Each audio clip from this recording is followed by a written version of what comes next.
Next, Volodymyr Zelensky revealed Saturday that Ukrainian forces captured 2 North Korean soldiers in Russia's Kursk region. They were transferred to Kyiv and are reportedly being questioned by investigators. The Ukrainian president adding that they have provided indisputable evidence that North Koreans are indeed fighting for Moscow. Now, this is not the first time that Kyiv has claimed to have captured North Korean soldiers. Last December, Ukrainian officials made a similar claim, though they said that the several captives had later died from serious wounds. Here's the Ukrainian president. Our guys from the Special Operations Forces, namely the Tactical Group Number 84, as well as paratroopers, captured 2 soldiers from North Korea. They are alive and have already been brought to Kyiv. They were captured in the Kursk region, and it was not easy. Well, for more on this story, France 24's senior international affairs editor Rob Parsons joins me now on set.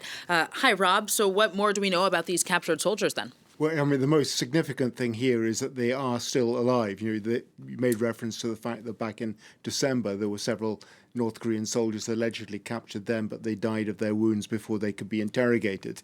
This does seem to be different because we have 2 men here, one 19 years old, one 25 years old, both long-time service records in the North Korean army. They say they had come to Russia, they thought, for training purposes, according to excerpts from their interrogation so far. One of them was given ID from a fake ID, in other words, of a Russian military serviceman from Tuva. Tuva, because a lot of the people from Tuva have an Asiatic appearance, and he could pass off as being a Tuvan, I assume. But anyway, at the moment, they have been taken to Kyiv. They're undergoing interrogation by special forces of Ukraine. Neither of them speak either Ukrainian, Russian, or English, apparently. So all conversation has been conducted by a Korean interpreter, and with the assistance of the NIS, the South Korean intelligence services. The signs do point to this being a genuine capture of North Korean soldiers.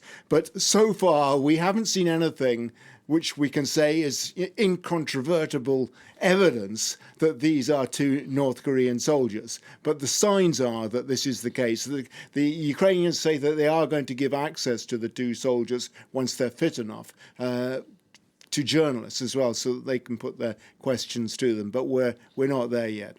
So why do you think we've not seen more North Korean prisoners captured, especially because several thousand of them are estimated to be fighting on Moscow's behalf? That's right. I mean, it is interesting. According to Zelensky, they've been fighting in Kursk region of Russia against Ukraine, where you remember the Ukrainians invaded Russia back in August, counterattack against the Russians.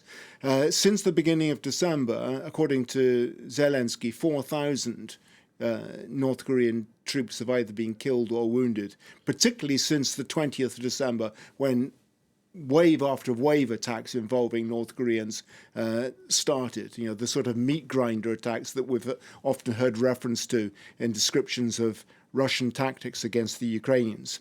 So, given the fact that there are so many involved, the obvious question is that you would expect, surely, that some of them would get captured. But it hasn't been the case until now, apart from the few who were captured and then died in December. And the reason for that's given by Zelensky is that whenever a North Korean soldier is unable to continue because of his wounds, his fellow servicemen, Russians or North Koreans, execute them rather than let them fall into Ukrainian hands. So be that as it may, we now know that these 2 have fallen into Ukrainian hands. Apparently they've been taken to Kyiv. They're being treated according to international law. We've seen pictures of them bandaged up, and you can see, maybe not that particular one, but we saw them earlier. We saw it earlier, of the man who's obviously been wounded in the jaw, another one injured in his hands and legs. So, that's where we are, though, and we're just waiting for more information. There you go. Yeah, that's the man injured in the arms, also his leg broken, apparently. Rob Parsons will certainly be keeping an eye on that. Thank you very much.